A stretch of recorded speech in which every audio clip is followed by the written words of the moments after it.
BestBookBits.com presents The Sell, The Secrets of Selling Anything to Anyone by Fredrik Eklund. The nation's #1 real estate broker and charismatic co-star of Bravo's $1 million listing New York shares his secrets on how to be successful. In the 10 years since moving from Sweden to New York City, with no experience in real estate and no contacts, Fredrik Eklund had transformed himself into the best seller in the most competitive real estate market on the planet. In The Sell, Eklund leverages his years of experience to create the go-to manual for self-promotion and sales. At the core of the book are chapters tied to Eklund's 10-step program for selling anything to anyone. And he shares his secrets on everything from personal authenticity and looking your very best to crafting the perfect sales pitch, negotiating with savvy, and closing deals promptly and efficiently, lest they slip away. Whether you are starting a job as a sales rep at Verizon, navigating your career as an executive or entrepreneur, or hitting your stride closing big transactions as a banker at Goldman Sachs, The Sell will show you how to improve your game and radically increase the money you'll be bringing home. The Sell is a vital resource for anyone who wants to have an impact in his or her personal and professional life, with a razor-sharp focus on selling yourself or your brand, no matter your background. The written and audio summary can be found on our website, bestbookbits.com. So without further ado, I bring the book summary of The Sell. Summary Part 1, you're your own brand and product. What does selling mean? That might seem like a simple question, but it's more complicated than you might think. When you're selling something, what you're really selling is you. You market yourself. You're your own brand and product. The most important thing in business is to make others want you, whether you're offering a product or service, and to make them want you now. You can only succeed in business if you know your product, and that means knowing yourself. You have to learn what your own strengths and weaknesses are. The author succeeded in real estate by understanding how to harness the power of his own brand. He's the leading real estate agent in New York City and hosts an Emmy-nominated show, $1 Million List in New York. $1 Million List in New York was in fact the secret to his success. Celebrities now seek him out because they know from his show that he makes buying an apartment a great experience. They want to buy from a star. So strive to make yourself stand out like the author did. The worst thing you can be is boring. People like to be around others who are happy and self-confident. So keep a positive attitude and remember that life is 10% what happens to you and 90% how you respond to it. Never stop learning about yourself either. Find your trademark, the thing that makes you, you. Eklund makes himself stand out with his famous high kick move. Which would you remember more vividly? A real estate agent in a grey suit who hands you an off-white business card, or a real estate agent doing high kicks on the red carpet? Self-confidence and trademarks are even more important if you work with celebrities. Celebrities are constantly listening to insincere people who tell them what they think they want to hear, so they appreciate a person who's genuine. In the end, business is a social endeavor. Successful people rely on their social skills. Summary Part 2, understand your own motivations and seek out positive role models. Why do you work? Some people do it for money, others do it for joy. What is it for you? You can only achieve success if you understand what motivates you to work. This is another critical part of knowing yourself. The author, for example, knew he was motivated to get away from certain cultural aspects of his home country, Sweden.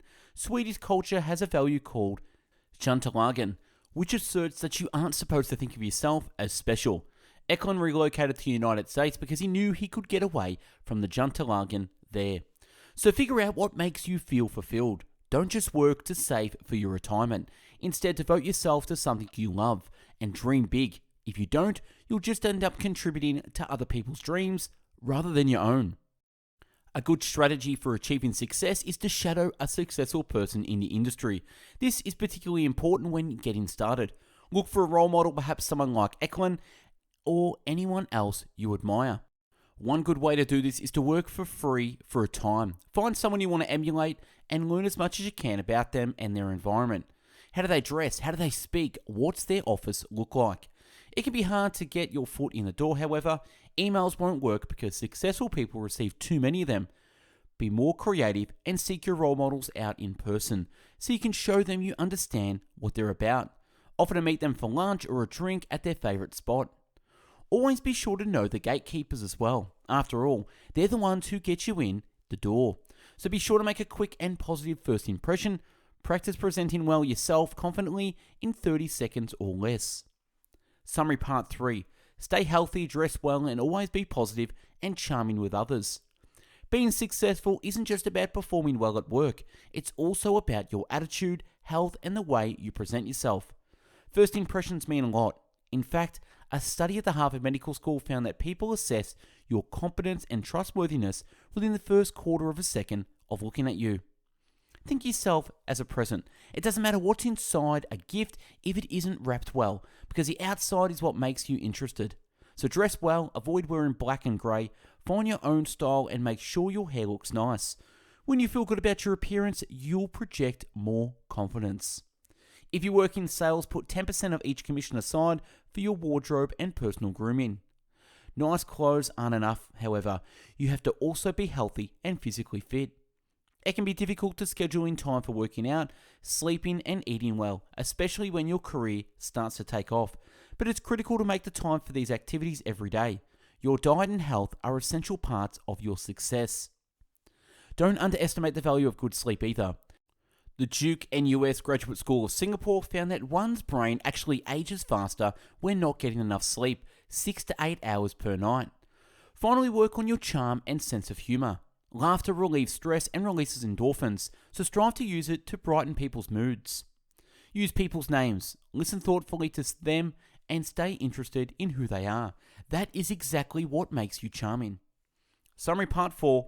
Reach out to your customer base through social media. Once you have a good understanding of your product, you need to find your customers, because a great product is meaningless if people don't know about it. Seek out the people who are looking for your service, product, or message. The best way to do this is through social media. Whatever you do, you need an audience, which means you need a strong network of contacts. Social media might seem like a simple and straight answer to this, but it can actually be difficult to leverage it effectively. One key to using social media is to always be authentic and not to be afraid of yourself. You won't appeal to everyone when you express yourself, but the right people will appreciate your honesty. Don't limit yourself by constantly seeking approval. View social media as an opportunity, not an obstacle. These days, social media isn't just about staying in touch with friends, it's also about building a professional network and connecting with your customers. You attract followers on social media by being active. This takes time and effort, but it's important to maintain a connection with customers because they're also giving back to you in the form of free publicity when they tell others about your product. Your social media accounts, you should have more than one, also serve as an official record of your product or service. This also makes you more authentic because there's no longer a divide between our digital and non-digital worlds. Connect with your customers in both. Also be sure to maintain the same account name and style across your different platforms, making your content instantly recognizable. Don't outsource your social media accounts either. You need to manage them personally. Summary part 5. Negotiate by accentuating your positive attributes and keeping deals balanced. How do you go about selling an apartment or getting customers to sign up for your service? The key to making a sale is to accentuate your positive attributes. In any kind of meeting, whether a business meeting or a one-on-one negotiation, the first 10 minutes are key. They usually determine what the meeting's outcome will be. So use those 10 minutes to explain what you have to offer. But don't just give a speech. Make it a dialogue. Everyone loves to be asked for their opinion. You can think of it like a first date. Don't just ask the person to go out with you. Ask them to join you for a Pinot Noir at your favorite wine bar. Be clear, concrete, and personal all at the same time. Be prepared as well. Plan out how you'll negotiate and have a clear idea of what you want to achieve. And remember, deals only happen when there's equality on both sides.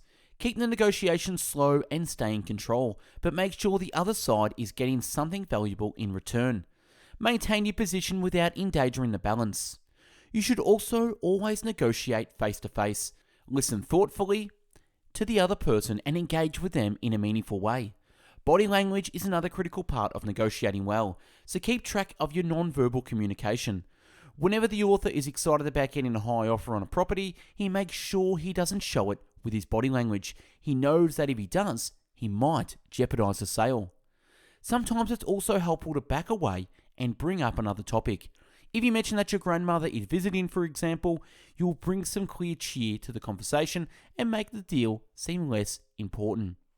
Summary part 6, take good care of your team members and seek out positive media exposure. Building a team is an essential part of growing your business, and teams provide you with more opportunities for media exposure. Media is tricky, however, so make sure you use it to your advantage. Start building your team by finding the people you want to work with. When you're interviewing people, remember that they aren't looking for another version of yourself. You need team members with a variety of talents and experiences, and you need to keep them happy. So allow your team members to make mistakes and pay them well. Happiness in the workplace is a key part of success in today's business environment. Let your team members know how much you value them, whether you're their boss or are on equal terms. Be generous with your praise and offer criticism in a positive way. Once you've got a strong team, you can start seeking out positive media attention. Social media is an important way to get exposure, but you can't really rely on that alone. Earnest praise in the press is more important than any endorsement you could ever buy. So get your message out there. The author did this by creating a reality show, but you don't have to go that far. Use helpareporter.com. It sends you daily emails about media outlets looking for certain experts. If you find an outlet looking for your area of expertise, you'll be presented as an expert in a newspaper or TV or on the radio. That's invaluable exposure. So that you're a part of the business as well, comment on breaking news in your field and contact reporters to get more attention. You can also create an event. Eklund promoted his book by signing it in the middle of Fifth Avenue. Summary part 7, keep a positive attitude and remember to reward yourself. It's inevitable that you'll pass through difficult times on your way to success.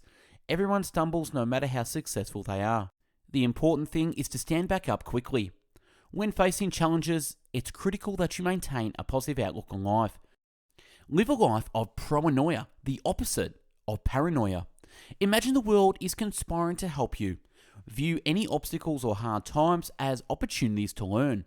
You'll start to view your life as a journey, where each step brings you closer to success. Live your dreams now instead of waiting for them, and invest in your own happiness because it always pays off. Live your life in extremes. Work hard, play hard, and celebrate any success. And don't forget to give yourself vacation time too. Time off re-energizes you and makes you more effective when you go back to work. Did you know the United States is the only industrialized country in the world that doesn't guarantee vacation time? Vacations are a positive thing for our mental and physical health. In fact, the National Institute of Health found that people who skip vacations are more likely to suffer heart attacks. You will also inevitably run out of steam if you work for too long without taking a break. So stop living in the future and allow yourself to enjoy the present. If vacations are unrealistic for you right now, treat yourself in other ways. Go out to a nice restaurant, spend a day at a spa, or buy yourself some fresh flowers. Figure out what makes you feel happy and don't feel guilty for giving into it. When you do, you won't just feel better in the short term, you'll perform better at work too. Finally, make other people happy as well. Buy a stranger a coffee or give a friend an unexpected gift. The more you give, the more you receive. And just as happiness brings you success, success brings happiness in return. In review, the Sell book summary. The key messages in this book. You're your own brand and product, so be the best person you can be. Stay authentic, take care of yourself, learn from your mistakes, and surround yourself with positive team members that you treat well. Don't focus your life on work either. Take vacations and remember to have fun. You won't just advance your career, you'll become a better and happier person. Actionable advice. Use the model of alternative cost. The next time you're trying to decide if a new car or laptop is worth it, use the model of alternative cost. Weigh any new investments against the value you'd gain if you did something else. If you spend 3 hours on a train every day, you lose money if the phone dies and you can't charge it. It's more expensive to hire a driver than pay the train fare, but you would then have a mobile office where you could recharge your phone and relax, while saving the cost of taxi rides in between. Alternative costs are an important model to calculate if investing in an improvement in the office or elsewhere will actually pay off. And that's a wrap on the book summary of The Cell. Check out a YouTube channel with over 500 video book summaries uploaded previously. Comment on what you think, like the video, and if there's a book you want us to do a summary on, comment below. Check out our website, bestbookbits.com, where you'll find the written summary and also the audiobook summary on Spotify, Google Podcast, and Apple Podcast. To get updated book summaries via email, pop your email using the link below. And check us out on Spotify with over 500 audiobook summaries uploaded previously, and also mixcloud.com. Follow us on Instagram for daily motivational quotes and book summaries. Thanks for watching and listening. Hope you got something out of this. Go out there and sell yourself to the world. Take care. Bye-bye now.